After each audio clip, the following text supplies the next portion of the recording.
let's get into it.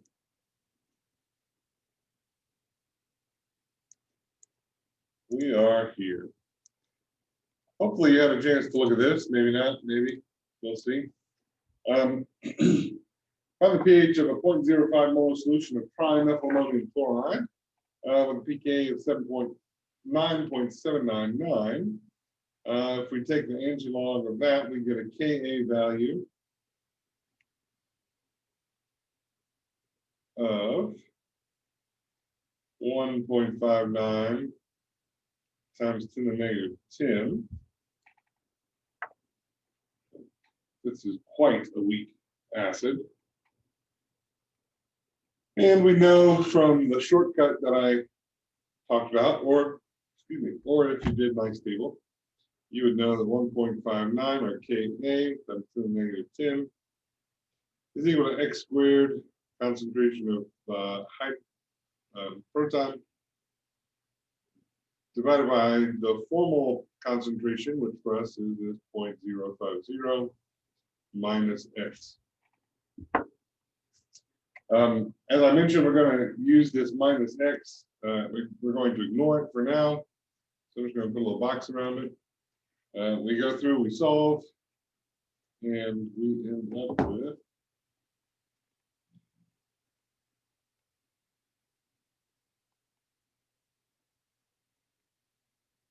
x of 2.82 times 10 to the negative 6 molar. And remember, that's our proton concentration. We take the negative log of that, and we end up with a pH of 5.55.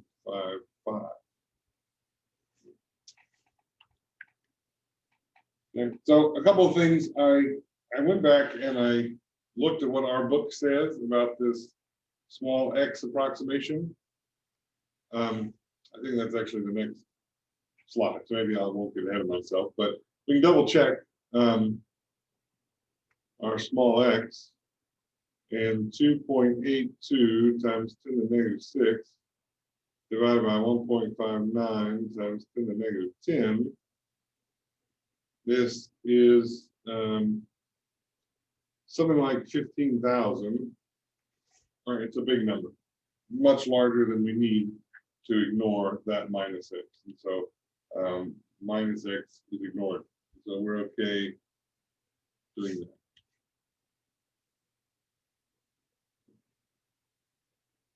So it's a weak acid kind of problem that you hopefully remember from Gen Chem, but also the kind of problem we'll see in chapter 9. So the small x. The textbook definition is if x solved without the quadratic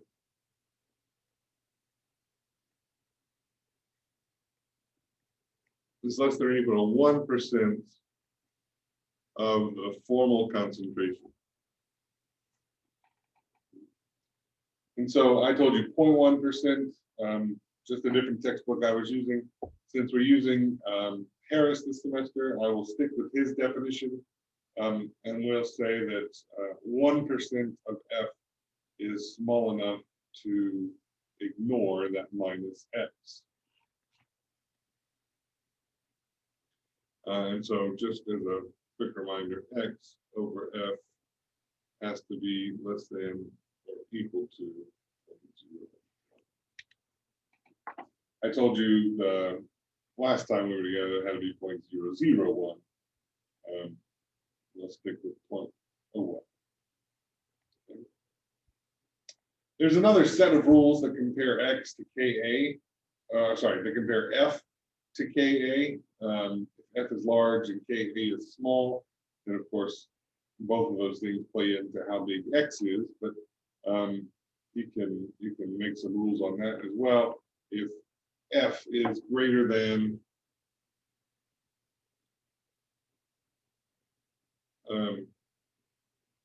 500 times Ka, it's likely that you're going to get into this situation where X is very small. You can ignore X as well. And so, either of these is a legitimate approximation. This, like I said, is the one our textbook uses, and so that's the one we'll stick with this semester.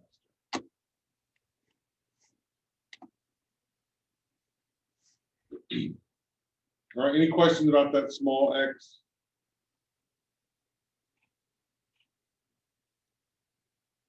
Okay.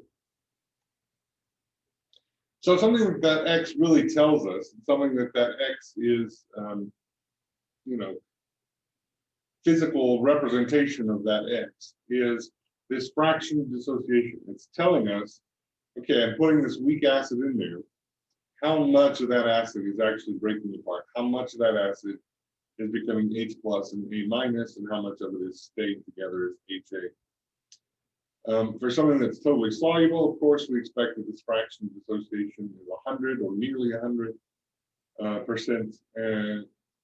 But for weak acids and weak bases, we can't make that assumption. And so this fraction of dissociation is given the symbol alpha. And so alpha is equal to the concentration of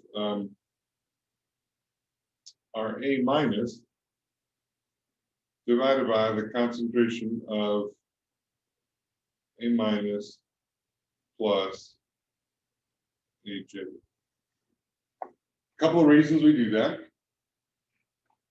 right? Let me just write over here. We use A minus instead of H plus. Why might we do that?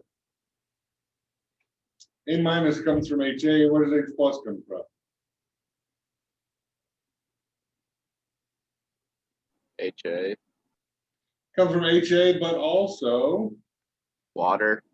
Yeah, exactly. And so the fact that hydrogen really has two sources in our solution means that, if we want to be sort of as right as we can be about it, we're going to use A versus H plus, because this only comes from our HA. This comes from HA plus water. The assumption that we make normally is that the H plus concentration from water is very small, and so we ignore it when we plug in things to our Ka equals x squared over F minus x. And that's usually a pretty good assumption, as long as our weak acid dissociates at least enough that the concentration of x, so the concentration of H is larger than that for from Kw, but that's not always the case, but it should be most of the time. So it's a very good assumption. It's usually 1 part in 100,000 or something. And so it's a great assumption to ignore the H plus from water. But if we can write it without using any assumptions, let's do that. And so A minus only comes from HA. And then on the bottom, the actual concentration of A minus plus the actual sort of leftover concentration of HA, well, that should equal the concentration of HA that we put in to begin with. And so that's our formal concentration, our formality. And so when we rewrite this, we can think about this as, remember in our Ka expression, A minus is just X. And since the only place that A can come from is from HA, all the A minus plus all of our weak acid that hasn't dissociated has to equal how much of our weak acid we put in solution. That's F. And so this denominator equals F, and so we end up with alpha equals X over F. And so for weak acid, sometimes this is a really small number, right? The one we just did was really a weak acid, and so let's figure out his alpha real quick. So for the previous example, we ended up with a concentration of 2.82 times 10 to the negative 6, right? And so concentration of A minus equals X, which is the concentration of H plus, or those two are the same. 2.82 times 10 to the negative 6 molar. And so let's go back. 2.82 times 10 to the negative 6 molar. And we had a formality of 0.05 molar. And because this is given as a fraction, sometimes you write it just as a fraction, sometimes you can write it as a percentage. It really doesn't matter.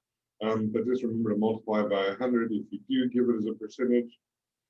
And so alpha 2.82 to the negative fifth and by 0.05 times 100.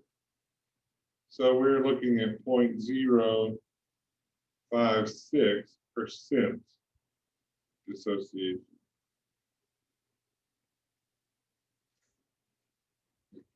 Not a whole lot of our acid has dissociated.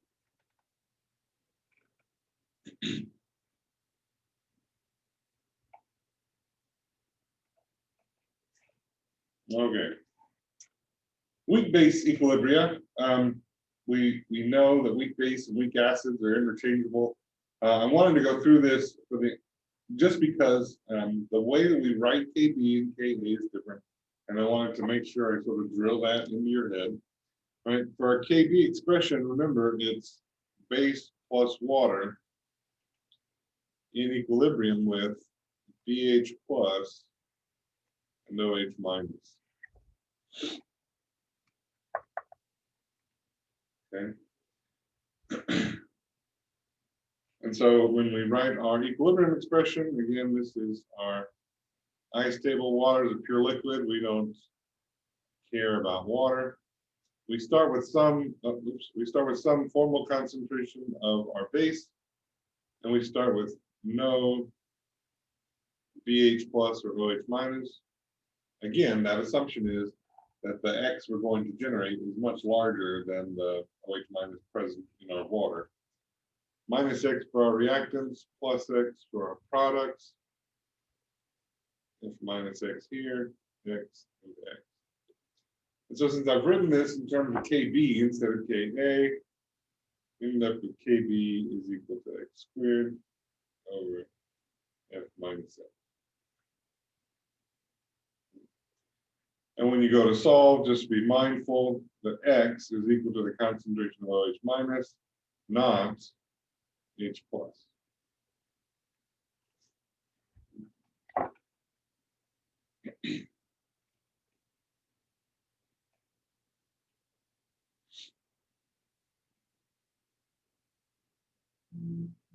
It's really quite important that we, make sure that we know that difference between how we write an equilibrium whose equilibrium constant is Ka versus how we write an equilibrium whose equilibrium constant is Kb, because they're not just inverse to one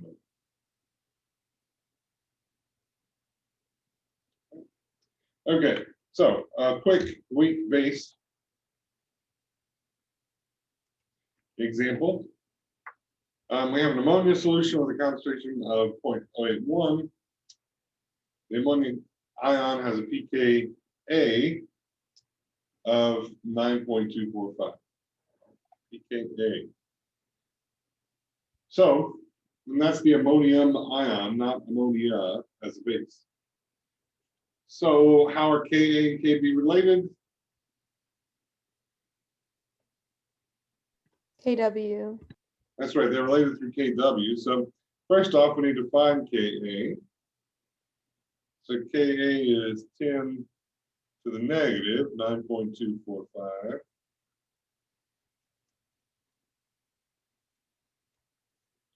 So Ka 5.69 times 10 to the negative 10. Kb is Kw over Ka.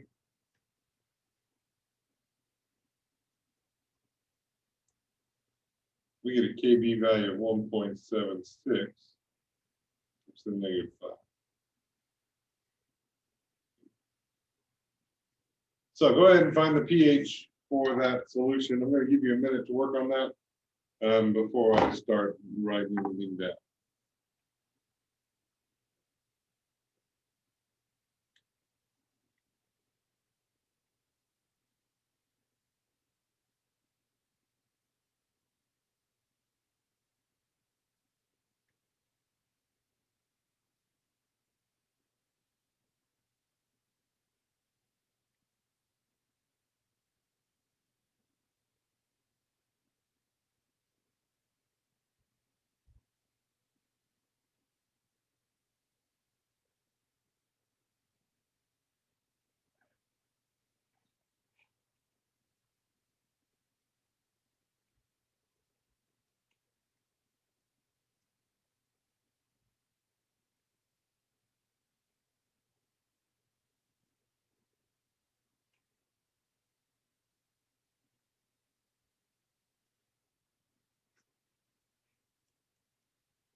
wah, wah, wah. Our X is 1.5% of our F. So we need to go through and do the quadratic. Again, I'll just jot that up here, negative B plus or minus the square root of B squared minus 4AC all over 2A.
All right, and so we get two values for X plus or minus 0.002396. Of course, the negative root is meaningless in terms of concentration. And so if X is our OH minus 0.002396 molar, our POH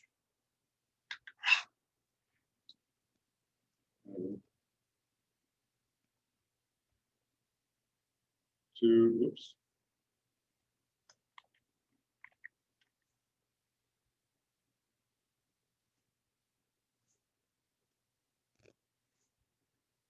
2.62.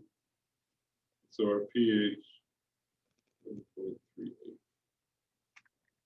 Did you get something similar to that?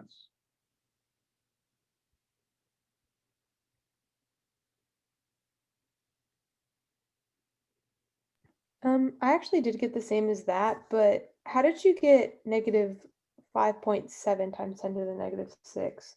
Because when I did 0.081 times kb, I got 1.43 times 10 to the negative 6. Yeah, I must have entered it incorrectly. when I did my calculation just now. Does it change our value very much?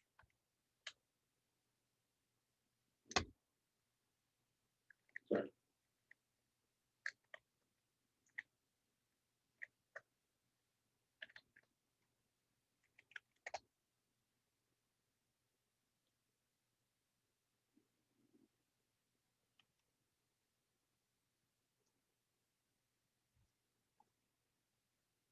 Okay.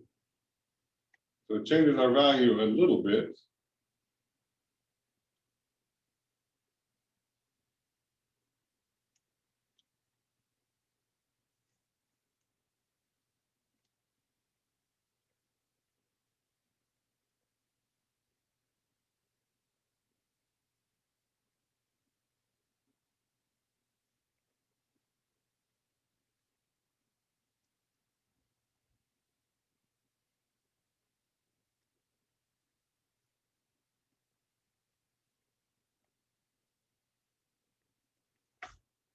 Does that look more reasonable?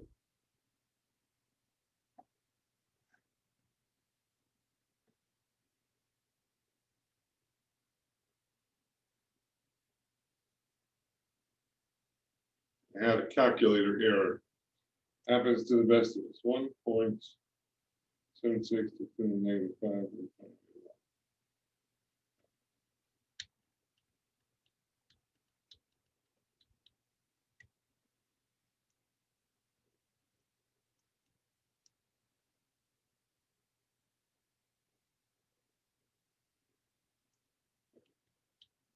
Okay.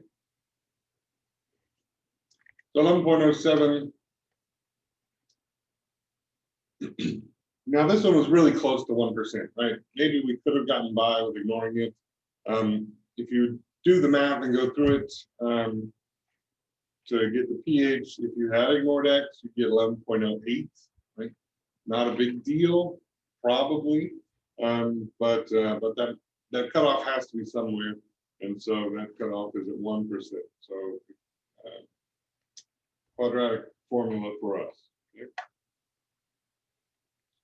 All right, so that's weak acids. Sorry, that's a weak base. So let's go to buffers. Henderson-Hasselbalch.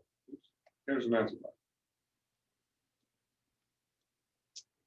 All right.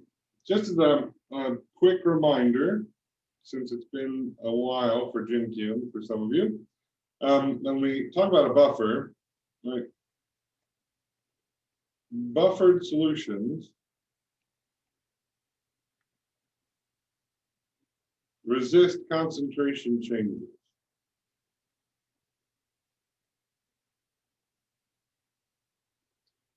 In this chapter, and usually when we think about buffers, we think about pH buffers, right? Where the pH is buffered to a certain range, or to a certain value, and then adding a strong acid or strong base is not going to change the pH of our buffered solution very much. There are buffers for other types of solutions. For example, when we get into our discussion of EDTA and metal binding, things like this, there are metal buffered solutions. And so you can, if you need a constant concentration of aluminum, for example, for whatever your experiment is, you can make a solution that's buffered to deliver that concentration of aluminum. As other things are added, the aluminum reacts away, etc. And so, generally speaking, buffered solutions resist change in concentration. For us specifically in these chapters, it's concentration of H plus or OH minus, and so really they resist change in pH. We do this for acids and bases by using weak acids and their conjugate bases, or weak bases and their conjugate acid. And by having roughly equal concentration of the weak acid and the conjugate base, you know, when you add a strong acid, you convert a little bit of weak acid back over to the conjugate base, but that balance is about the same, again, as long as you start with roughly equivalent concentrations of the acid and the base.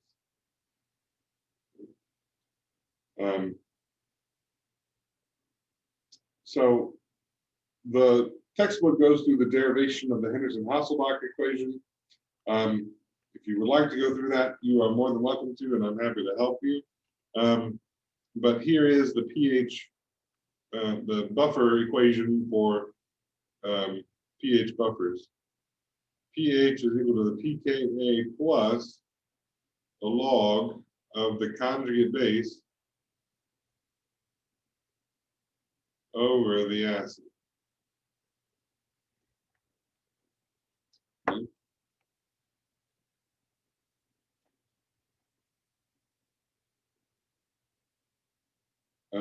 Maybe you learned it where it's minus the log of the acid over the base, right? Negatives and logs, you just invert a log when you add a negative sign. And so if that's the way you want to write it, by all means, please continue using that method. But it's the positive, we add the log of base over acid or subtract the log of acid over base. A quick thing to point out here is that you can use this expression for weak bases and their conjugate acids, but the Ka is the Ka of the conjugate acid. It's not, we don't substitute in the Kb of the weak base. You could go through and derive the Kb version of Henderson-Hasselbalch. It's not terribly difficult, but it's a little easier if we just stick with one equation and know that we always need the Ka, whether it's of the weak acid we're adding or the conjugate acid of our weak base. Another little hint about logs, right? The log of 1 is 0. And so if the concentration of the base is equal to the concentration of the acid, then pH is just equal to pKa. That's a nice little trick, a nice little shortcut. As long as the acid and base have equivalent concentrations. Okay. Because that's the case, we always choose an acid-base pair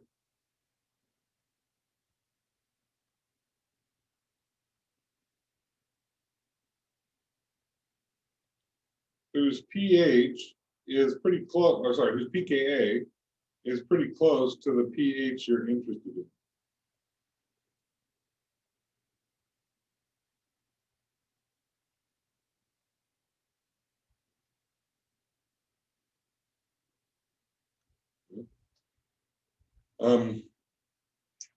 For example, if you wanted a pH of 7.4, which is what our blood is buffered to, the buffer in our blood is carbonic acid and carbonate buffer, or bicarbonate buffer.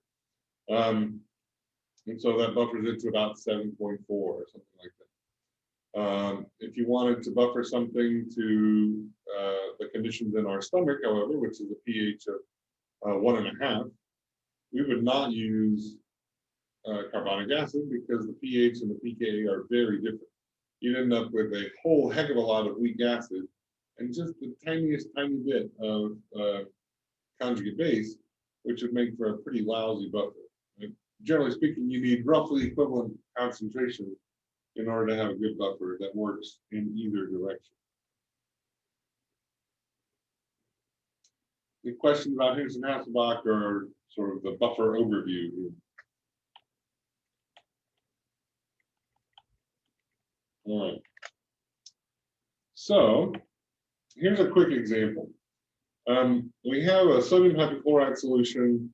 We're dissolving it in a buffered solution. So the solution is already buffered. We're adding some bleach to it. Right? So we're adding some bleach to our buffered solution. The resulting pH is 6.4. And I want to know the ratio of this conjugate base and the acid, right?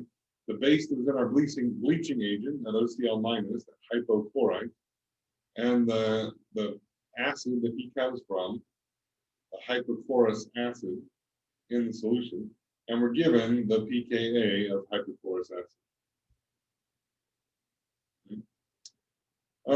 One thing to point out here, we're asked about a buffer made out of bleach, essentially.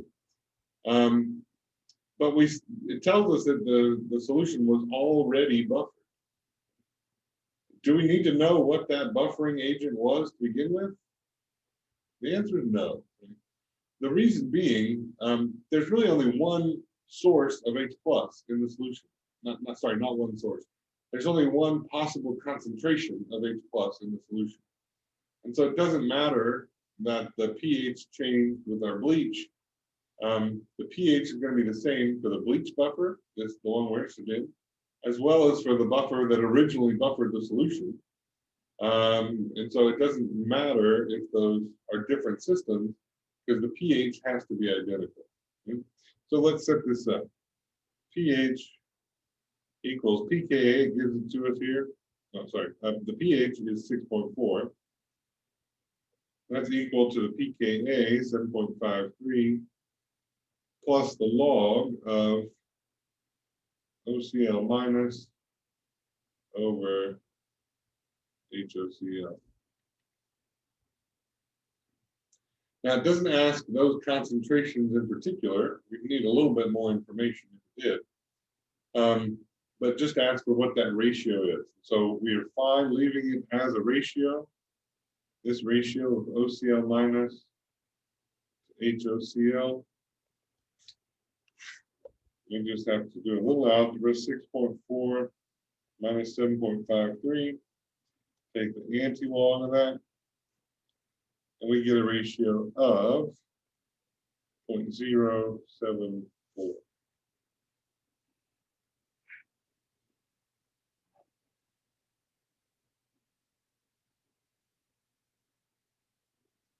That's sort of as easy as buffer problems get. You're given the pH, you're given the pKa, not even the Ka, you're given the pKa, and you're just asked to solve for what that ratio is. You're not even asked to solve for a concentration. So as easy as they come right there. Let's do one more that's a little bit more involved. We have a buffer that has a 1/10 of a mole of the sodium bihydrogen phosphate and sodium hydrogen phosphates. We're adding those to a liter of water. And so this is a 0.1 molar of acid and 0.1 molar of base. The pKa values are given. And after the solution equilibrates, 3 mils of concentrated HCl is added.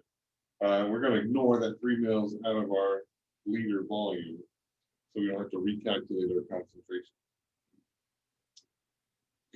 And so first question, what's our initial pH?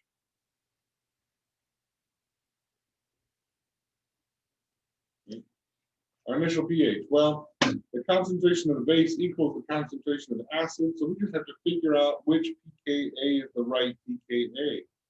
Okay. And so given the components we're using here, which of those pKa's we're going to use? pKa1, pKa2, or pKa3?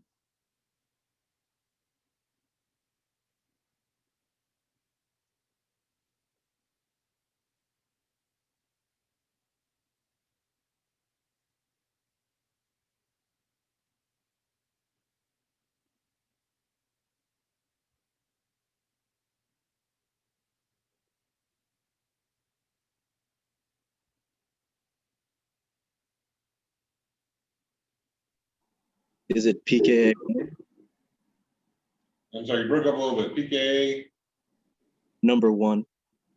it's not number 1, so pKa1 would be the first hydrogen pulled off of phosphoric acid. So that would mean we have to start with that guy. And we don't have any of him. Would it be the third one? So if it were the third one, that pair would be HPO4 2 minus and PO4 3 minus. Won't it get there eventually though? If we add enough base to it, yes, it will. But since it's buffered, it won't. It'll reach an equilibrium before it gets to the fully deprotonated version. And so the one we really need is the one that's H2PO4 minus with HPO4 2 minus, right? That's what's here and here. And so that's pKa2.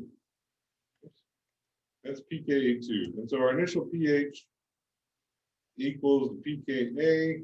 I'm going to put pKa2 there. pKa2 is 7.20. All right. The second question I have for you is to calculate the pH after this addition of HCl.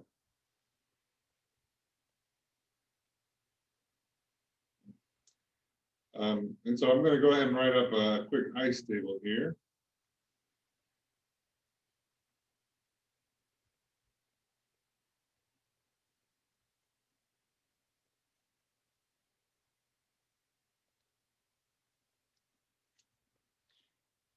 We don't care about the sodium, right? Sodium's our spectator ion. Same with chloride. Chloride's a spectator ion. And so it tells us that there are 0.1 mole of each of our buffer components. And so before we reach equilibrium, where's that H plus coming from?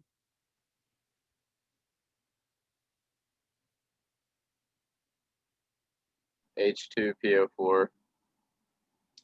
So before we reach equilibrium, you're right that as we go toward equilibrium, some of that's going to dissociate.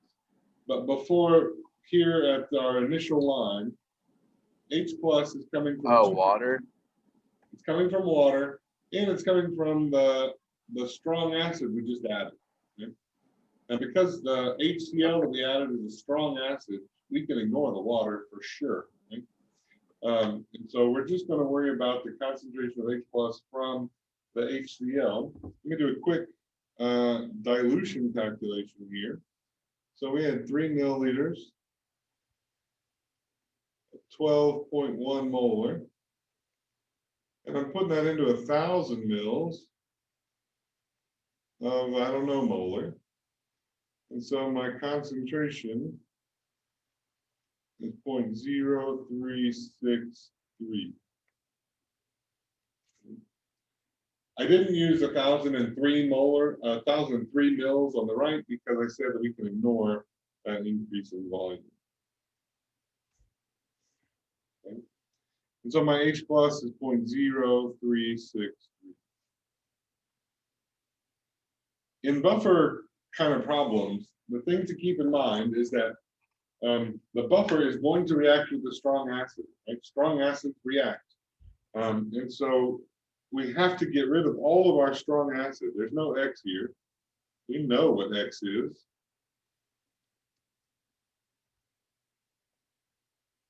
And that also dictates which side gets the negative and which side gets the positive, right? We're getting rid of that strong acid. The negative has to be on the product side. The positive must be on the reactant side. So we end up with a concentration of 0.0.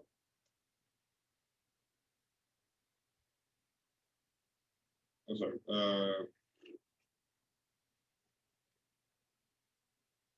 We end up with a concentration of 0.136.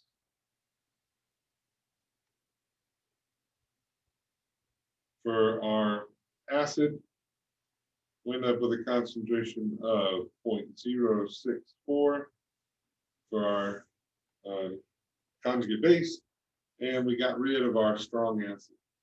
Okay? And so again, a quick note about strong acids and strong bases.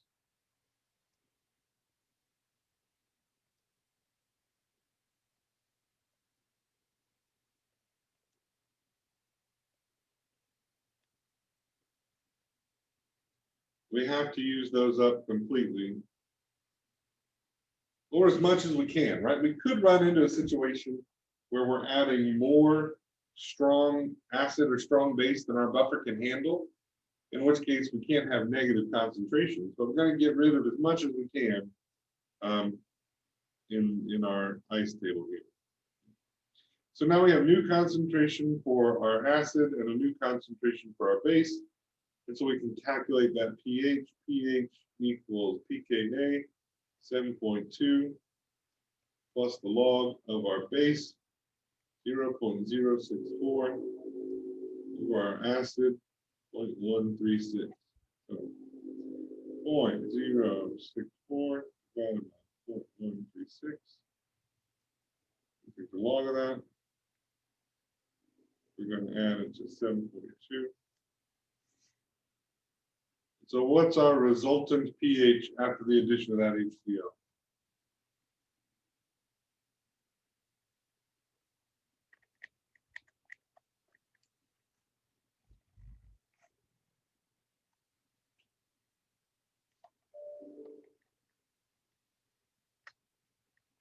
Who's got it? Who's got it?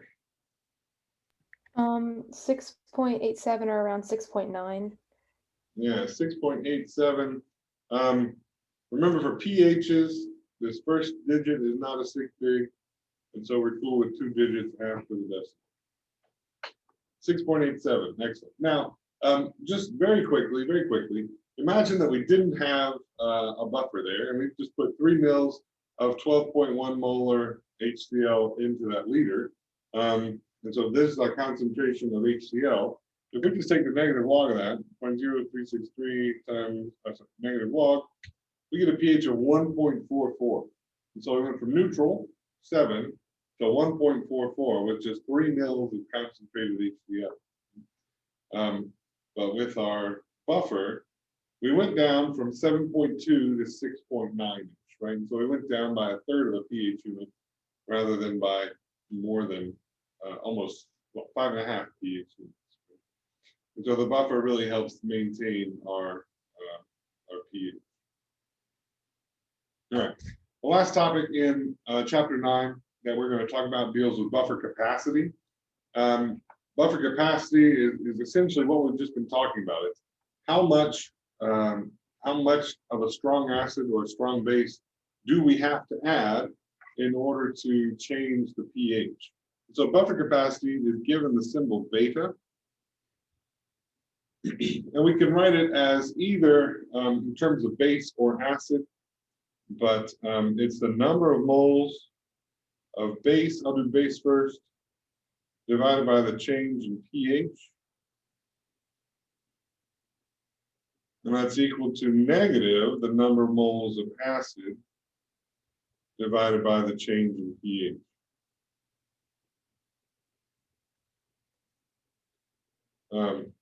Our textbook uses little d for partial, but I'm going to use full-on deltas.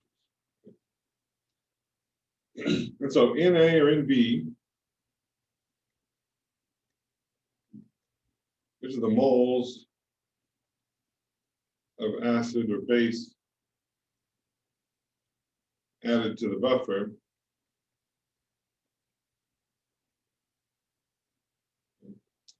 And of course, the delta pH is the change in pH that results.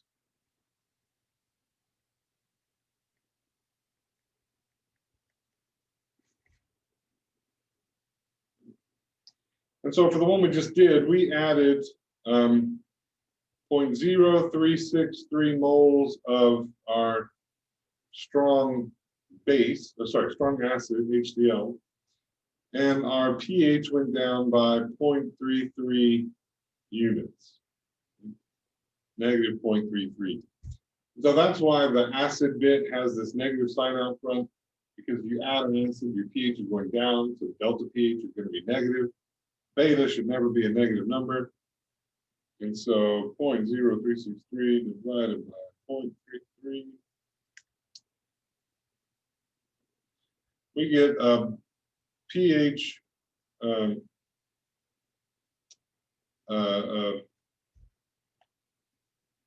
buffer capacity of 0.11.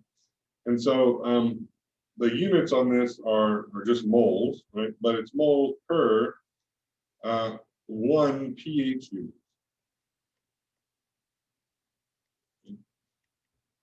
And so it takes 0.11 moles of a strong acid or a strong base to change the pH of our buffer by 1 unit.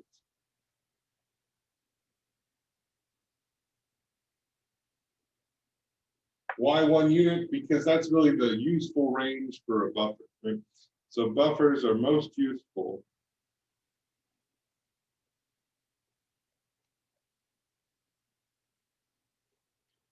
when the pH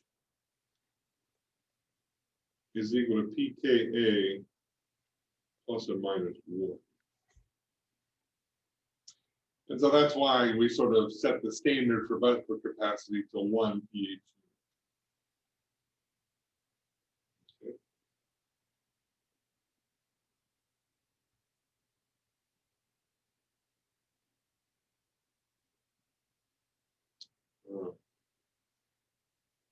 I didn't put up any homework problems over the weekend. Sorry about that. I'm not going to make them do Wednesday because of that, but they'll be due Friday at 5. I'm going to put some up this afternoon. That'll cover chapters 6 and 9, really. But I'll put those up this afternoon, and those will do Friday at 5. Okay. All right. Any questions before we head off?